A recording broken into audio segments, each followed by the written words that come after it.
করেছেন, খুব সুন্দর ওই বস্ত্র থেকে কাপড় ছিঁড়ছেন আর সুন্দর সুতো ঘিতে ডোবাচ্ছেন আর প্রদীপ তৈরি করছেন।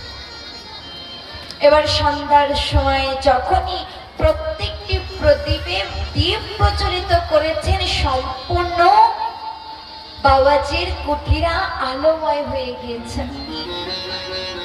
তখন এই প্রদীপ থেকে একটি শব্দ উৎপন্ন হচ্ছেন, জয় হো সৎসঙ্গ। প্রত্যেকটি মানবের জীবন করে দেয় পরিবর্তন।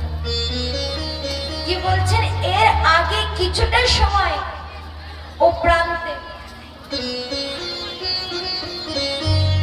আমি একজনের ঘরে ময়লা কাপড় হয়ে গোবর মাটির মধ্যে ছিলাম, কিন্তু যখনই সদ্গুরুর আশ্রিত হয়েছি আমি প্রদীপ হয়ে প্রভুর সেবার জন্য প্রয়োজন হয়েছে। তো দেখেন জীবনে সৎসঙ্গ কত জরুরি। ঠিক আমরাও জীবনে প্রত্যেকটি পদে পদে দুঃখ কষ্ট বা কত মিথ্যা অপরাধ আমাদের কাছে থেকে হচ্ছে বা হচ্ছে, কিন্তু যখনই দেহটা সৎসঙ্গের মার্গে যায় না, সে নিজেই পরিবর্তন হয়ে যায়। আজ দেখেন অজামিল যখন নিজের প্রথম স্ত্রীর সৎসঙ্গে ছিলেন, খুব সুন্দর সকলে মান সম্মান প্রতিষ্ঠা করতেন, কিন্তু মহারাজ যখন সে ব্যবসায় আগমন করছেন তখন তাকে গ্রামের লোক একঘরে করে দিয়েছে। সে দূর জঙ্গলে গিয়ে একান্ত থাকছে।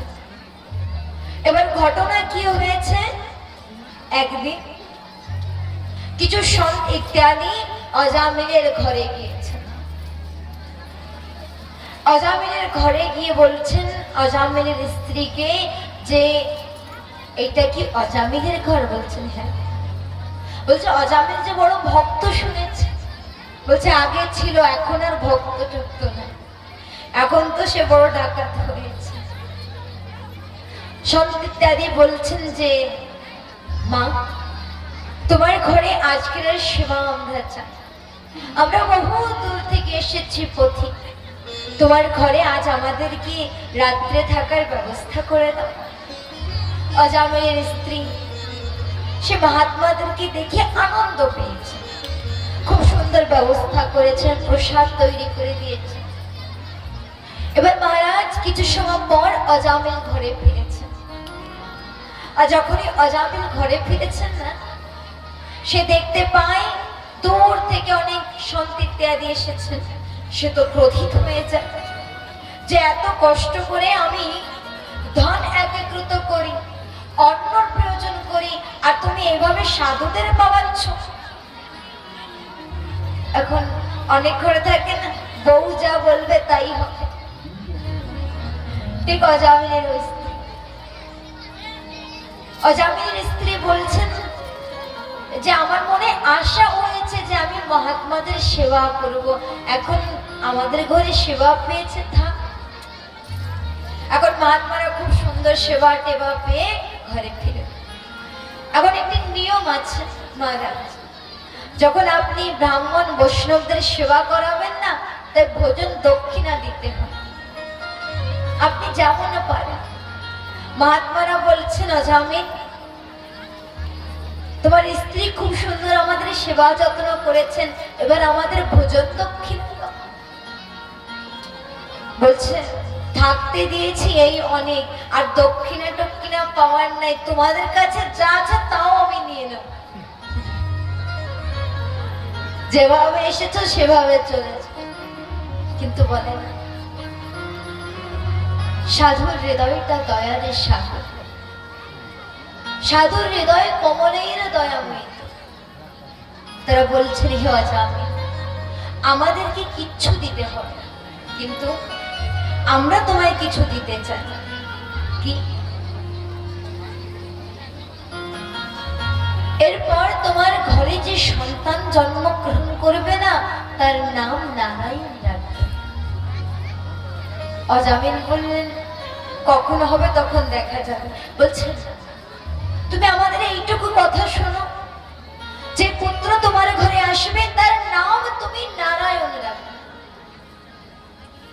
অজামিল বললেন, ঠিক আছে, দেখা যাবে। এবার কিছুদিন পরে অজামিলের ঘরে একটি পুত্র সন্তান জন্মগ্রহণ করেছে, আর তার নাম কি রেখেছেন? নারায়ণ।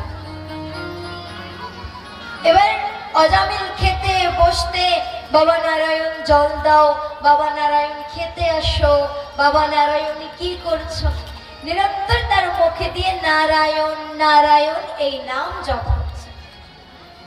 এবার অজামিল বৃদ্ধ হয়েছে, রোগগ্রস্ত হয়েছে, সে মৃত্যুকে গ্রহণ করবে। অজামিল যখন মৃত্যুকে গ্রহণ করবে, অন্তিম সময় অজামিলকে নিতে কে এসেছেন? সাক্ষাৎ দেবদূত।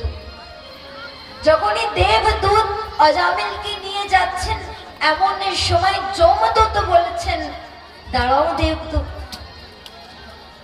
যে প্রেতকে তুমি নিয়ে যাচ্ছ, অজামিলের আত্মাকে তুমি নিয়ে যাচ্ছ, এ কখনো কি হরিনাম করেছে, সৎকর্ম করেছে?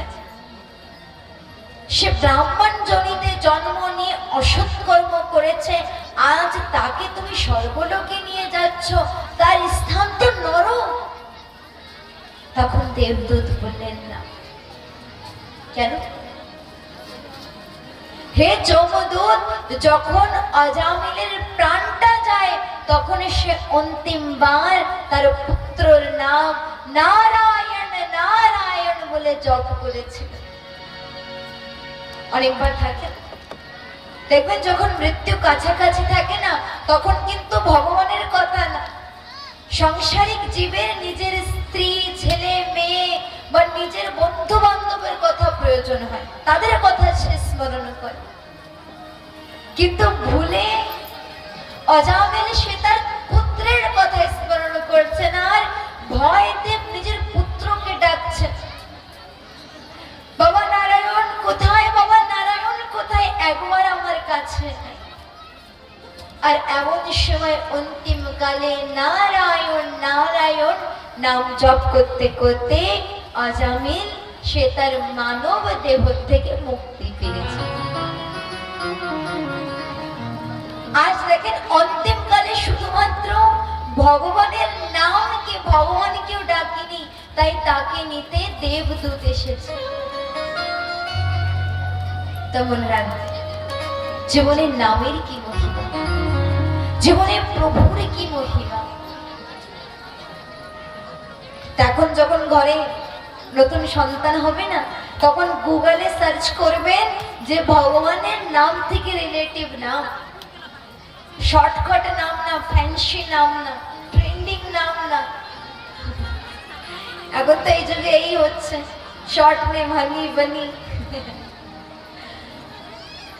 আজ অজামিল চরিত্র থেকে আমরা কি শিক্ষা পেয়েছি? যে ভগবানের নাম ছাড়ার গতি নাই, ভগবানের নাম বিনয়ী জগতে আর কিছুই নাই। এই নামই এসেছে, এই নামই যাবে। अमृत है हरि नाम हमारा, छोड़ विषय रस पीना क्या, हरि नाम नहीं तो जीना क्या, हरि नाम नहीं